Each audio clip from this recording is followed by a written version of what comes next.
Hey you guys, since it was popularly requested, today's video is about animals and pets at LARP.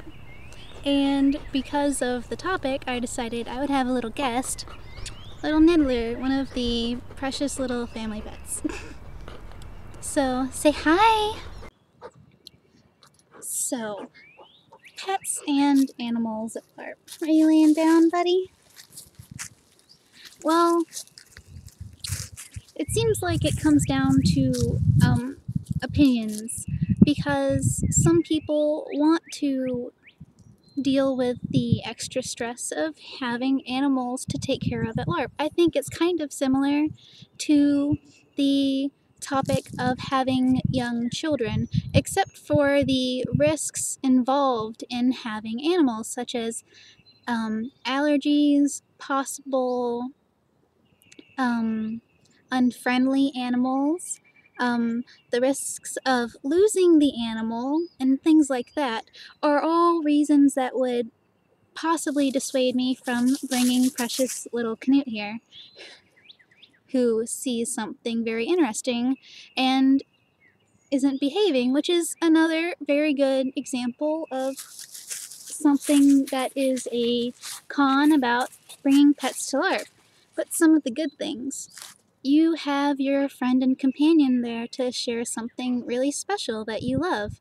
Who knows, the pet might have fun too.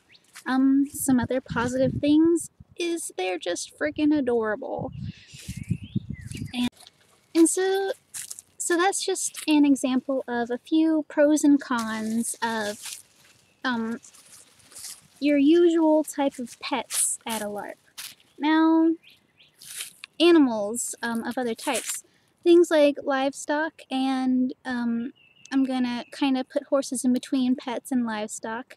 I would find it really interesting to see horses at a LARP, but they come with way more possible downsides than little old pets like Niddler here, because they're such large, beautiful animals, and I used to own horses, and I had my favorite horses that I love to ride.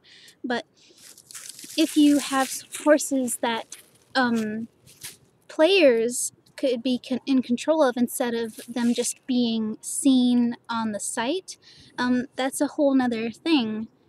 Like, I don't even have to say all the possible things that could go wrong there, because we all have our own imagination.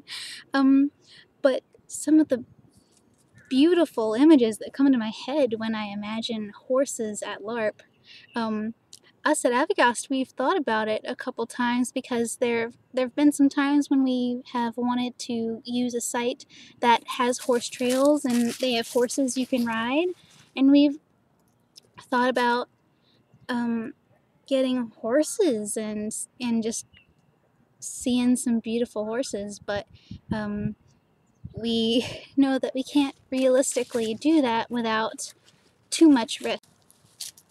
And livestock. Livestock, I imagine you could keep tied up or put in a pen or something, and they would be pretty fun to interact with. Like if you had little chickens running around and stuff like that, if you had some goats somewhere, I would love that. I think out of all the types of animals at LARP, I feel like Canute, sit. Canute, sit. Good boy. I feel like livestock would be more realistically possible, and it would be less likely to bother anyone. It has less cons, and it has a lot of appeal. We all have those fond memories of petting zoos, and that's because we just think that livestock are cool or cute or useful, or we respect them or whatever. But I would think it would be cool to LARP with livestock around, but then again, you do have the risks if people interact with the livestock.